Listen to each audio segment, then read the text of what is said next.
Hi, everyone. Welcome to CenterCode's webinar, CenterCode Industry Trend Report 2022. I'm Ria Captain, CenterCode's Marketing Coordinator, and your moderator today. Thanks for joining us. To start, I'd like to cover some housekeeping as everyone settles in.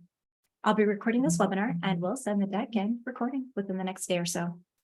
The Delta Testing Industry Report 2022 will be available to download on our site at centercode.com/resources. And I'll be collecting your questions throughout this webinar, and we'll have a live Q&A session at the end. As an introduction to CenterCode, for those not familiar with us, we offer solutions for a variety of use cases.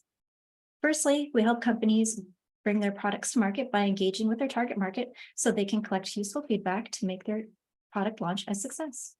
Traditionally, you could think of this as beta, user acceptance, and field tests. We offer solutions for product growth because a product's life cycle doesn't end at launch. This means recruiting customers to identify issues and enhancements with continuous software updates.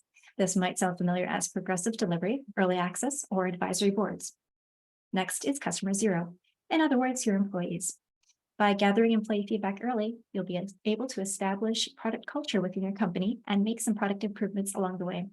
Think of this as alpha tests, dogfooding, and employee tests. Lastly, we have what we call competitive edge, and that's where we tap into your competitors' customers to gain feedback on their products, which can then be used to improve your own. Consider competitive intelligence, market testing, and comparative research. So those are our solutions. They're what we help companies do. Now, how we do this is by one of two ways. We have a platform that our customers use to build their own programs to achieve these goals, and we have platform services to support our customers along the way.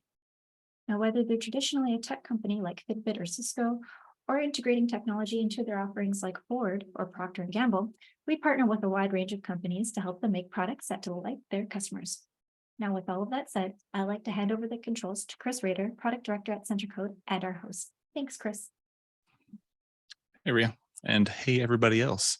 Real quick, just a background on myself. I'm Chris Rader. I've been at CenterCode for almost 7 years at this point.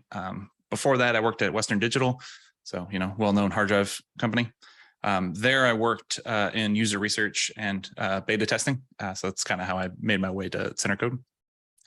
But I got to work with a wide range of products while I was at Western Digital, and then when I came to CenterCode, I got to work with a lot of different companies. So over the years, I've helped onboard customers. I've helped kind of revitalize their programs and go after new programs. So I do have a interesting context to provide whenever when we have these webinars, or whenever I get to write about a topic that has to relate to beta testing. So if you do want to connect with me, you can connect with me on LinkedIn.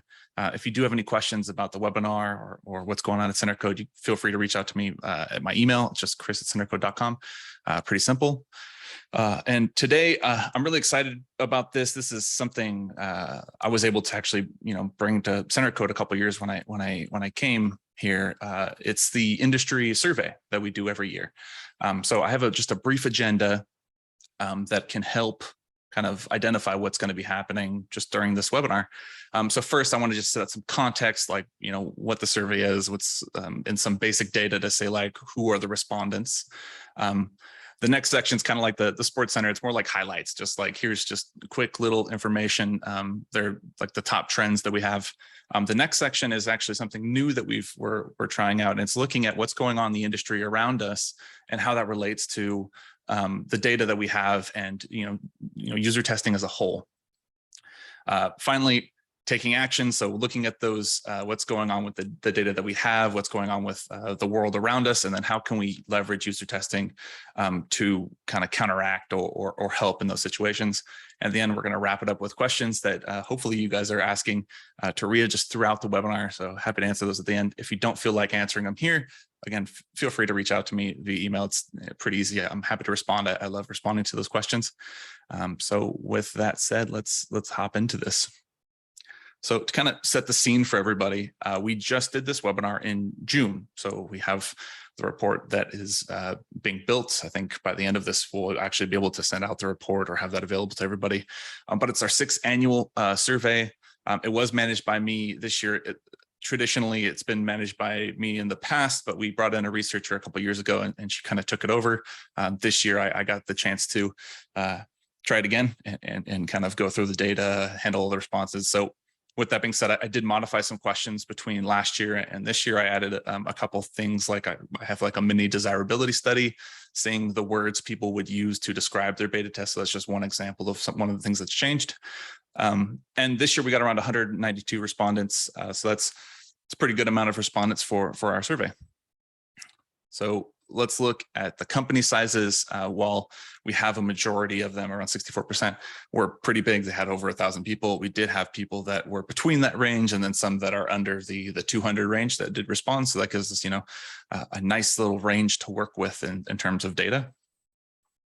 The departments, it was a spread, but primarily product managers. Product managers tend to have a pretty big interest in beta testing, user testing, because it's their products and they make the decisions based on the feedback, and they're representing a lot of the user in the development process. But you can see it kind of followed by engineering and development teams, QA teams, UX, just like a nice little spread of people that are actually interacting with user testing and beta testing specifically. All right, product types, you can see that there's just a nice range of product types. A lot of people are working on mobile apps, web apps, cloud-based apps. Some people have hardware, services, desktop apps, and I don't even know what's in the other exactly, but I know we do have some other products that don't fit in that, in those specific ranges here. All right, let's get into some of the highlights. So these are going to be just the top 3 trends that I've been able to identify from the data that we've seen. And the trends are actually just like a collection of data to kind of tell a little bit of a story.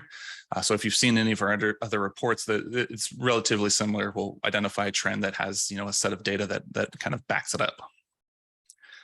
So the first trend that I'm looking at here is effectiveness.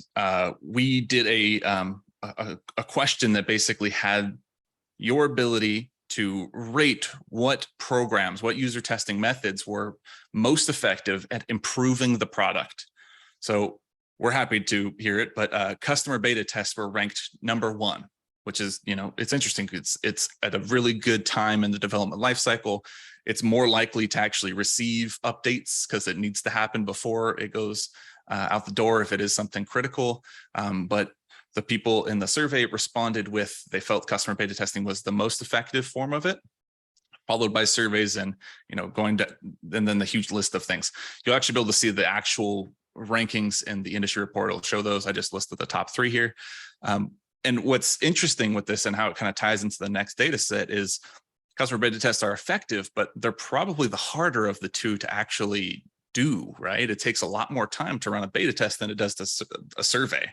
You can build a survey in a matter of, minutes and, send it off to a group of people. It may be hard to find those people sometimes, but it's not really a hard project. You're thinking, maybe a week or 2 to get that. Sometimes it's a day, depending on the audience that you're working on. Interviews, something very similar. It may take some time to schedule those, but the actual activity just happens pretty quickly. And it's not a lot of friction for the people managing them. So as we look at this, we see effectiveness of beta is high, but it comes at a cost. There's a lot of things that people are finding difficult while they're doing beta tests. So you can see here, I have the data separated into tasks, which are essentially those rows. And the 2 columns are, it's something in research we call bottom box and top box. It's a 5-point scale. We take the bottom 2 selections and the top 2 selections. So the bottom 2 would be something like very difficult and somewhat difficult. And the top box would be something like very easy and somewhat easy. And then we combine those 2 scores to give us kind of a balanced sense of what's going on in the data. And you can see highlighted and bolded is what tasks people found difficult and what's tasks people found a little, easier. So planning and scoping the project was, I'd say it's 3rd, and communicating with testers is 3rd, while demonstrating ROI is 2nd most difficult, and the top most difficult was recruiting testers. And that could be a lot of things that we don't actually get to in the survey. Finding those testers, onboarding those testers, a lot can go actually into recruiting, but that's what they say the most difficult tasks were. But the easiest things to do were, it's funny, creating surveys. and reviewing the data and presenting that data. So those don't seem like the hardest things to do. But if you don't have users and you're not getting engagement from those users, you're not going to get a lot of data to show. So it makes sense that it doesn't take a lot of time to present the data if you don't have a lot of it, right? So fun fact, we actually did a comparison. We had Center Code customers also answer these surveys, and the Center Code customers actually rated their customer beta test 87% more effective than the non-Center Code customers or the respondents from the survey, which is, again, great news for us. But it's a little telling of why, and especially when we look at those tasks that we just talked about, of these difficulties.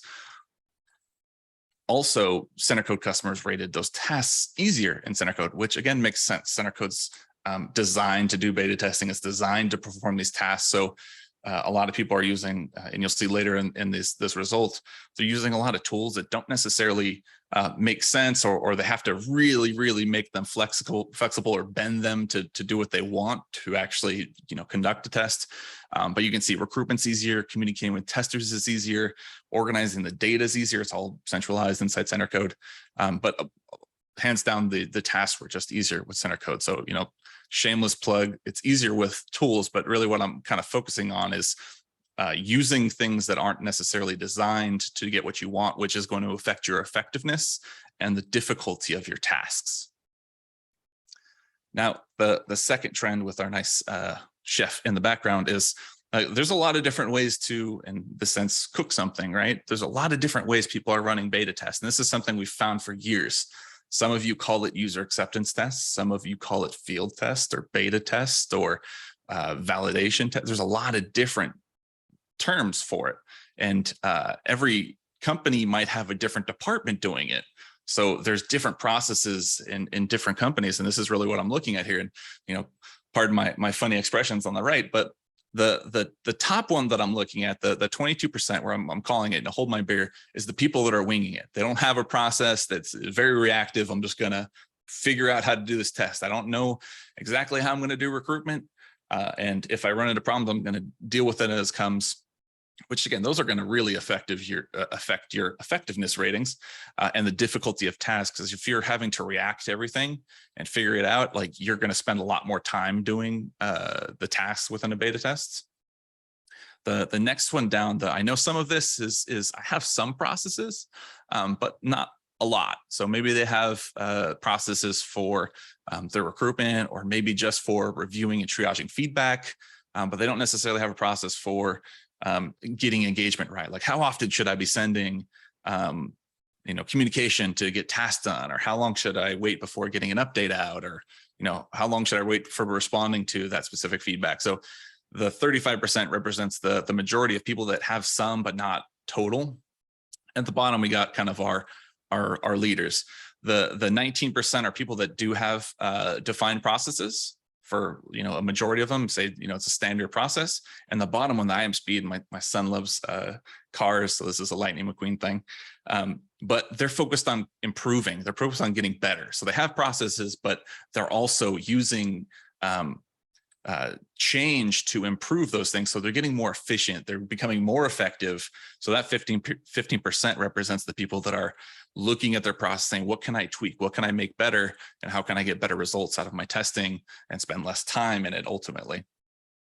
So you can kind of see the spread here, that there's not a lot of people that do have these defined processes, and there's far more people that don't necessarily have a lot of processes. And again, that relates to how easy or difficult tasks are going to be in some kind of in a user test or in a beta test that you're running.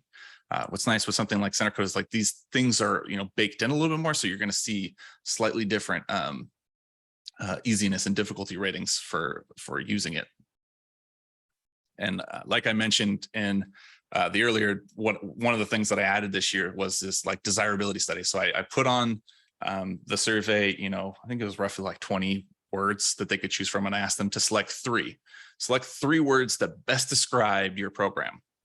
And the results were great. I love seeing this stuff because it's more emotional side of the world. But we can see here we have required, average, and basic. I'll just call out those three, and we'll throw on formative too as another one. Now, required and informative are great, right? It means that it's useful, but like every time I look at this data, I'm just like, man, it just sounds like homework. It's just like something I have to do. And yeah, sure, I'm learning from it. It's great, but then I look at something like average and basic. I'm thinking like, oh man, but it's boring, right? So like, not everyone's like, oh yeah, I want to be a beta test manager. And if you're a product manager having to run this, it's like, oh, I have to do the beta test. And of course, I'm going to say it's informative. I'm reaching out to my customers. And while I do believe beta testing is informative, a lot of the what's going on in the industry is people are using tools that aren't necessarily making it fun or desirable to themselves or their company, their stakeholders. And what's worse is this is actually going to have a negative effect on your customers as well. I have a lot of Google alerts for beta testing. So I get alert whenever there's beta tests that are like announced. So I get a lot of iOS and Android announcements and all that fun stuff. But publishing your beta and what it means is like you're showing something off to your company, you're announcing a new software, a new release or new product. How that looks is a reflection of your company. So if you're using something like super basic, like an email invitation or or a survey that just has like sign up for the beta, and it's kind of boring and doesn't match your brand and it's not exciting and it's somewhat not believable to your customers, that like, oh, is this actually from this company, or is this someone else just trying to get my information in some kind of sign up form? So my like draw towards this is that people just aren't happy with the way that they're doing it today, and I think they could help with the difficulty of these tasks, that something that's so effective and something that's required and informative, by adding a little bit of flair and their own personality and their own the brand and making it more of a program with your customers and something that you'd want to share and something you want your executives to see and you even want them to take part in. So that's one of the key parts of the second trend, is that we're calling this there's not a lot of processes, not a lot of investment, not a lot of care going into it. And you can see that in the reflection of how people are describing their customer programs. All right, the last one is it's a doozy, and I'll be on a soapbox for a little bit for this one. Tools. I think the first two really relate to the tools that you're using. And this trend is not really new. It happens almost every year. But the 7 most tools, the most used tools for running a beta, aren't even designed to run a beta. Like you won't find like the guide to doing a beta in email or Jira or any of these things. Like they're not designed to do it. So you're using a tool that's available, it's accessible to you, but it's not necessarily designed to help you do what you're trying to do. So you're going to put a lot more effort into making it try to do what you want, but you're not actually going to get the end result that you'd really like. You're kind of just giving in to what you're going to get.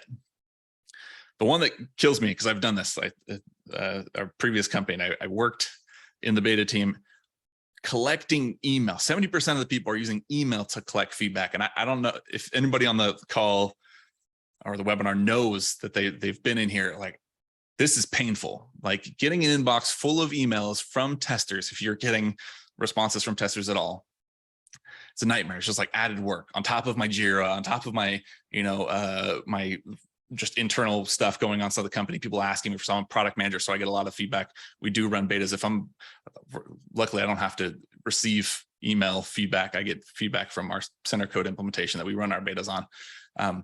But it ends up looking kind of, sorry, I'm going to go back to this one. It's going to look kind of scary. If you're getting your inbox full of email, how are you going to decipher that? How are you going to go through that and figure out what you need to know? What are you going to take action on? What's trash feedback? What's good feedback? How are you going to follow up? It's probably going to be an email. Say you find a bug inside your email, you're going to have to go, jump over to Jira and, copy and paste that. And hopefully they don't need any more data that you have to go respond to an email. It's just a nightmare using email. It's not designed for necessarily collecting feedback at scale, especially on top of all your regular work that you need to do.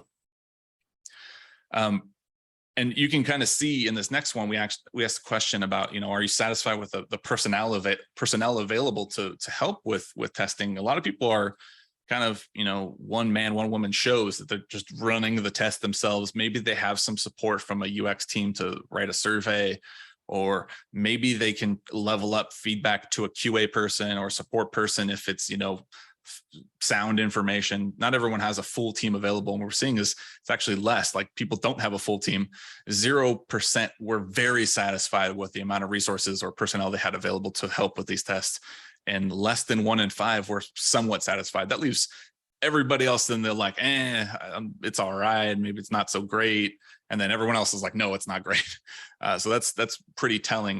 If I'm using tools that aren't designed for it and I don't have resources at hand, it's a lot of pressure on me as the person running the test, and it's a lot of extra effort that I'm gonna have to put into it.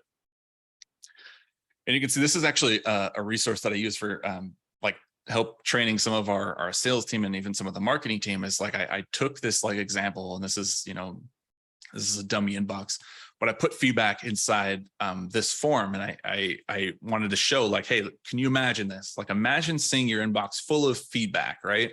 And you got stuff in here that's like, hey, I can't download the app, or hey, the app is crashing, or someone's just listing a huge list of feedback that they have. I get that a lot from executives that run tests, and they don't want to spend a lot of time individually sifting out thoughts. They just want to dump a whole list. Sometimes I've gotten an actual printed document, or they hand wrote, here's all my feedback that I have. And that's, a nightmare for me to go figure out what I need to do with it. But you're getting all the feedback in one spot. It's uncategorized, it's unstructured. You have no real, rhyme or reason how you're going to go through this. So you just start going through this, and you one by one open each one. Hopefully you're doing that. If not, it's just, it's a black hole of feedback. You're not going to use it. But ideally, you go through this list and you turn it into some kind of spreadsheet. You spend all the time to get into a spreadsheet to, identify where the top issues are and identify the things that are not issues, but they're suggestions, or maybe they're ideas for the product. Some things that are, project related, like, hey, this person doesn't have the app. You ideally want to get people on the app as soon as possible, or they're just, wasted testers. They're not, going to be able to test. So you're going to have to go through this whole list. And this is just, man, it's overwhelming, right? It's overwhelming to use email, but a majority of people are using email. I don't know if it's because it's, not having the budget for it, or not knowing that there's solutions available to them, and how much time and how much more effective they'd be if they actually, went with a tool designed to go through feedback or to implement beta tests. So again, I said I was going to go on a soapbox because I feel bad for people that use email. It is a nightmare. If you've ever used email and you had to go create a Jira ticket from someone's email, and knowing that if a developer's like, hey, can you get this information? You got to go back to that email. You're talking days to weeks to get that feedback even in front of the developer where it's useful, so they can root cause it, right? It makes me out of breath just thinking about it. So I feel bad for those people that are actively managing using email. And here, this is a fun one. This is our CEO has been talking about this a lot, just internal, here's what's going on in the world around us, and how he feels that our solution is helpful. So I'm kind of just, channeling that. And I 100% believe in this. One of these is hands down my favorite topic of all times. But first, I'd like to do just a quick poll. I think, Rhea, if you can get that poll going, and I'm going to see which of the there's going to be a list of things that are there. Which of the following factors, there it goes, it just popped up. Which of the following factors are influencing your business today? Is there something that's hurting you? I know a lot of people that have supply chain issues, or for people that are in the SaaS world, maybe funding's just, not doing so great because VCs are starting to drop down some of their funding. Remote work, if you transitioned from, work from home, or if you guys are also experiencing layoffs or hiring freezes. I know that's a fun one. I see a lot of people, or some people, going into the attrition. I know that's been a big thing over the years, or not over the years, just the past couple of years. People feel like they're able to go anywhere. All right, cool. I love seeing this. People start filling this out. It's useful. Yeah, we see people with inflation. I know we actually had, it was a funny story. We had people that really were affected by the boat that was stuck in Suez Canal. Like we had to halt a lot of beta tests because we couldn't get products to ourselves. But supply chain is also something that's really, going on right now. It's hard to get products in front of people. All right, I want to give this just, probably like 5 more seconds, and I'll close it down and go over what we're seeing with this. All right, cool. All right. So, yep, definitely looks like we're seeing the funding difficulties, layoffs, remote work, and inflation and attrition. So that's good to hear. So again, I'm calling this off as the trends impacting businesses, and I kind of have it in 2 separate categories that are like a collection of those things that we just talked about. The first one being the economic uncertainty, which has things like inflation, the idea of like prepping for a recession, like we need to recession proof our business, supply chain issues, and you're seeing a lot of those layoffs and some hiring freezes. The second one is a company culture one. That's the one that I'm super excited about and just happy to always talk about. But people transitioning from work from home. My background's blurred because I'm in my garage. I set up a home office inside my garage. My kids are running around inside. But we have, the great attrition, people leaving companies, and, I don't want to say that's less loyal, but they're more willing to jump to different companies and try out different things. But that decentralization of your company is no longer in one spot. You're not going to see your boss on a daily basis. It's just disconnecting. So there's a cultural thing that's happening that's affecting these businesses. I know our CEO has talked to a lot of CEOs of like this problem of like, how do I maintain a culture and work from home when I don't see them every day? How can I build that image? How can I build that and talk with these people? So, there's almost every year there's something that's affecting businesses' decisions. And I joke about hurricanes. I worked at Western Digital before, so there's some pretty big impacts on the hard drive manufacturing business that halted a lot of stuff. The Suez Canal kind of getting turned sideways, and pandemic. So these are the 2 that I'm calling off, and I'm going to kind of talk about them just slightly in depth. And the economic uncertainty one is the first one up, and those inflation rates. So I'm not going to get a lot into the inflation rates. I'm not any kind of analyst in this side, but what I'm going to use is just some of this data. So we know inflation's going up. We know that layoffs are happening, and this is sourced from Bloomberg on the right. And we know that people have implemented hiring freezes, and funding has slowed down since last year, which is scary for some that actually need that funding to grow, and we're kind of expecting funding. So this is scary, right? I have Scooby up there, just kind of like in the retro moment, right? Like, oh, all right, there's stuff happening. How do we adjust? The next one, the company culture, and I'm going to kind of explain how this plays into user testing. So bear with me for a second. The company culture thing, most people are ending up in work from home. You have like just over half here that are ending up in work from home, but that actually equates to like 92 million-ish people that are working remote. That's a lot of workforce that are working remote. And what they're missing because they're going remote, I have here just listed just a few of the things that were there, but the connection between your coworkers, your colleagues, and the collaboration and learning from each other about new tasks or learning about products. And so those are things that are affecting those decisions. And then people, this is the attrition that I noticed that some of you guys answered on the poll, is people are just leaving. And 40% actually said that they plan on leaving their jobs within the next, I think it was 6 months that was listed on this McKinsey survey. And, around 14% of people that have left their companies were saying it just wasn't inclusive.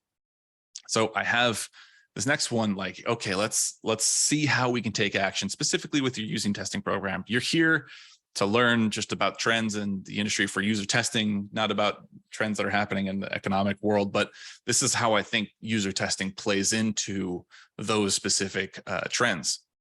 So some of you are probably familiar with this. There was an email that went out almost 40 years ago. There was no more typewriters. This is from Apple. So they were just working on like their 1st and 2nd generation computers.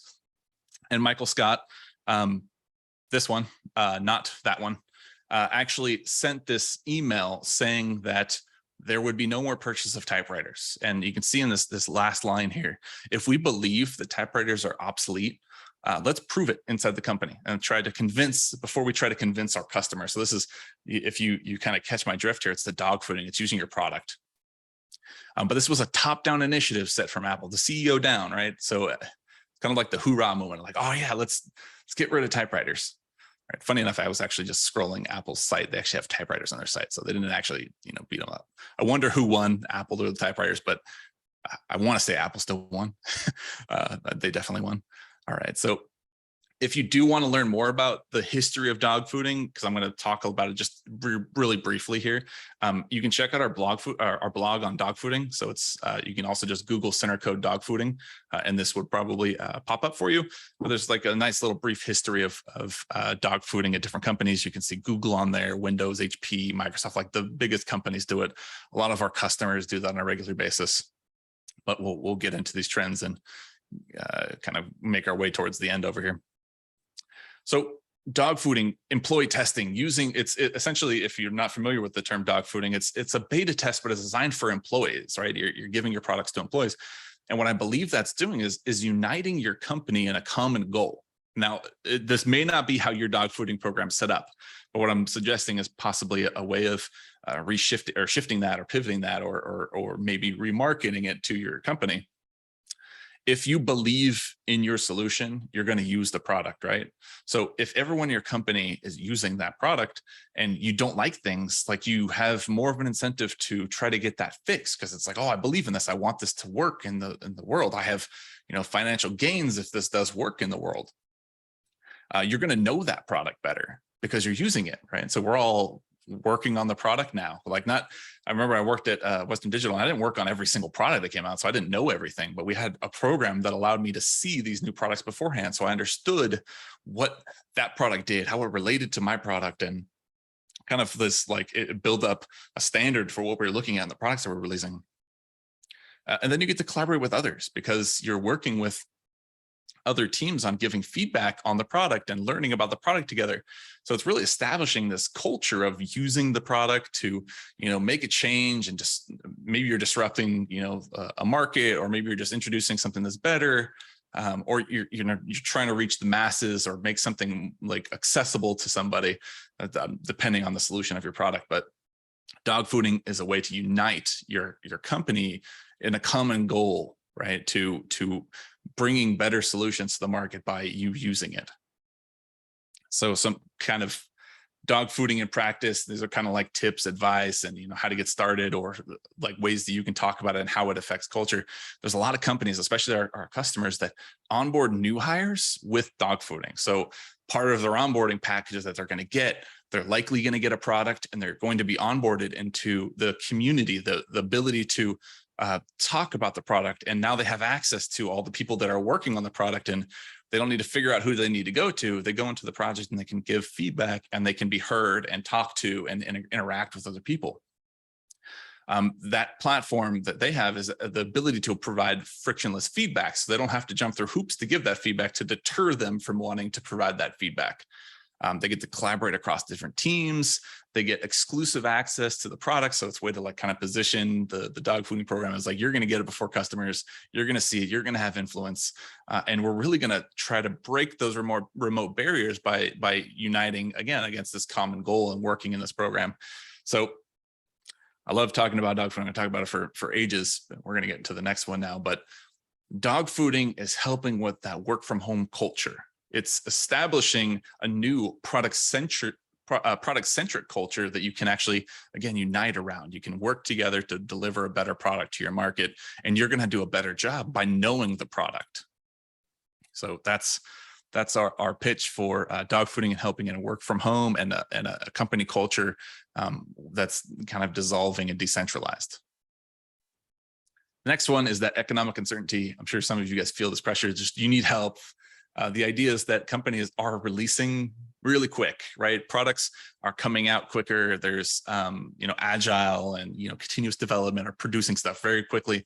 But if we don't have resources to test everything, we don't have resources kind of to look at the product, it's going to have a negative impact on the quality that we're producing out there.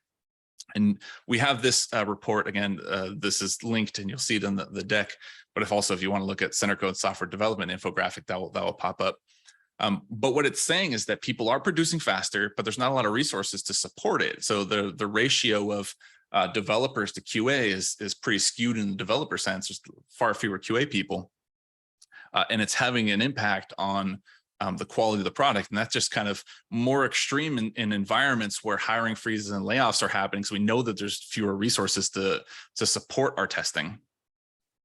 So what we're suggesting here is using customers as that like workforce multiplier. So if you're a test manager running a project, and say you're a QA manager, or you're a test manager or product manager, you have access to hundreds of people, or you could have access to dozens of people depending on the size of your program. But that's testing being done, right? You can drive them to test certain things that maybe your team is light on, like they can't get people over there. They also have products and technology that you may not have access to. So they're going to have different phones, different wireless setups, different internet providers. Like they're going to have a set of business tools, if you're on the business side, that are different than what you have to test with. So it's like that person that's running the test has access to a lot more resources available to them. So it's, again, that just a multiplier of yourself to get more done. So it's just these people that are, powering testing, right? So this is, again, just a way to start looking at your customer testing program or your dogfooding program as a way to multiply how much can be done, especially in times that are a little tighter than previous. Right? So what I have for like advice and the in practice side of this scale testing is investing in tools that support it. Tools are going to help you scale. They're going to help you increase those efficiencies. Build that community.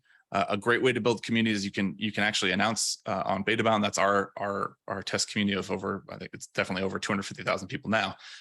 But you can reach out to those people. You can reach out to your customer base. You can ask for referrals and really kind of build that program. When you do scale, you got to make sure that you have automation set up, and especially integrations, because that's going to increase those efficiencies. Because believe me, when you have thousands of people or hundreds and you're used to dozens, it's a lot more work, and you got to figure out how it's different than the work you were doing before. You can be far more qualitative, more in depth with a smaller group, but it's harder to be in depth with a very large group. So tweaking your program to increase and focus on efficiency is should be a focus for people that have scaled programs. And then show your ROI, which is how much, not only how much feedback I'm finding, but how much feedback is being fixed and addressed, and how many environments am I testing in, and how many things how many tests are being done to give your executives, your stakeholders, peace of mind, knowing that while resources are tight, the investment into your user testing programs are providing a value to the company. All right, and with that being said, I'm going to hand things over to Ria to kind of close us down and go over questions. Thank you so much, Chris, for handing it back to me. Again, as I said, the Delta Testing Industry Report 2022 will be available for download on our website at centercode.com/resources. If you'd like to see a platform demo in action, please sign up at centercode.com/demo. In addition to the industry report that will be available, we've got a whole bunch of other resources, including previous year industry reports. So you can even see how the industry has changed in 2022 compared to previous years. And those are also available at centercode.com/resources. So I've collected your questions during the webinar. So we're going to get into them right now. Let's see, we've got the first question here. All right, first question here asks, in regards to the people getting into attrition situations, have you noticed them sticking within their, if you've got any information on that, have you seen people staying in their current job role or function, or have you seen them going into different tangential roles? So Yeah, I guess what they mean is product managers, so beta test managers, etc. Sure. Yeah. The McKinsey report's pretty useful in terms of it talks about the attrition, and what's interesting is people were leaving to actually jump to completely different industries. So imagine going from a B2B software, a SaaS company, to a consumer hardware. So it's they're jumping industries. And as far as jumping roles, I imagine one of the driving factors of region, and I don't have necessarily data to kind of support it, but it's to upgrade. So yeah, they could be going up in positions. Whether or not they're jumping from product manager to beta manager or beta manager to product manager, that's I don't have anything to necessarily support that. So I hope that answers the question. Yes, I think so. And if you do have a follow-up question based on that one, please just type it in, let me know. So the next question here is in regards to people who are using not beta designed tools. They're asking if it seems like that kind of is a friction point enough that people are switching away from the role because the tool is not for the challenge, or if it's more so like a combination of things. Well, I know what's funny is like you look at the desirability and you say like required, and it's like, you know, they need to do it. They're definitely not stopping doing beta testing because of the tools. They're probably just putting even less effort into it because they know what the result's going to be because of how difficult it is. So they're probably counteracting how difficult things are going to be and how time consuming something is by putting less time into it to almost get the same result. Like you have to put a lot of effort into something like a email, collection system to get use out of it. So if they were already not getting a lot of use out of the previous sense, they'd probably just not do it as much. Yeah, that's my take on that.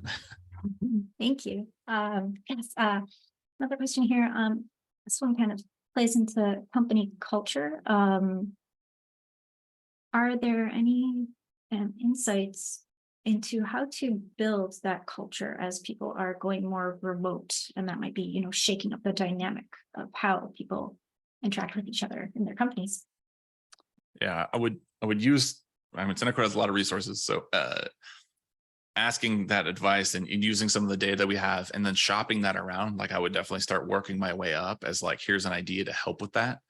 But first identifying what the way your program is situated is probably going to be useful. Like I have another webinar that was, a couple of years ago at this point, but I had like the way that your dog fooding program is set up, and some people have their program set up, whereas it's just using the product or getting the product as an incentive for working, right? And it's thought of as like, you get it for being here, which means that you're not likely to generate a lot of collaboration and feedback. They just see it's like, oh, it's a gift from the company, right? But it's, it's at the downfall of the actual dog fooding program. They're just getting a product, but there's no way to, get data back in or get some value out of that person. But some people have it set up where it's mandatory and you have to do testing. And the actual activities are very robust and deep. So they're making you test a lot of things and it feels like it's just a second job. So there's like a nice balance in that, and what you should expect from your employees in, is the cultural sense of like, we want to work together. We want your feedback to help make it better. And that's going to instinctively give you more and better feedback rather than saying, I need you to test, turn it on, press it 5 times and, come to this and see what the expected result is. Like it's a job versus, trying to establish that culture and save the benefits. So I would definitely come up with like a mission of what the dog fooding program is going to be, what it's supposed to be. And then I would start chopping around to my managers and directors and kind of start working my way up at that point. Referencing how those other big companies are doing it as well is going to be pretty useful for you as well. I think there was an article posted in, I think it was in Inc. I think it was Google talking about their dog fooding program. There's like what they learned in 20 years of product development. And the first thing that they do is always dog fooding. They happen to also be a customer. So it's interesting to hear them tell that story. Yeah, so that's the steps that I would take and the advice that I'd give you for someone that's trying to establish that culture. Thank you very much for that, Chris. I really appreciate it. All right, so I'm going to, at this point, just wait a couple moments to see if there are any other questions that come through. But if we don't have any other questions at the moment, I think we are done for today's webinar. So with that being said, on behalf of Chris and Centercode, thank you so much, everyone, for joining us for Centercode's Industry Trend Report 2022. I hope you all have a wonderful day.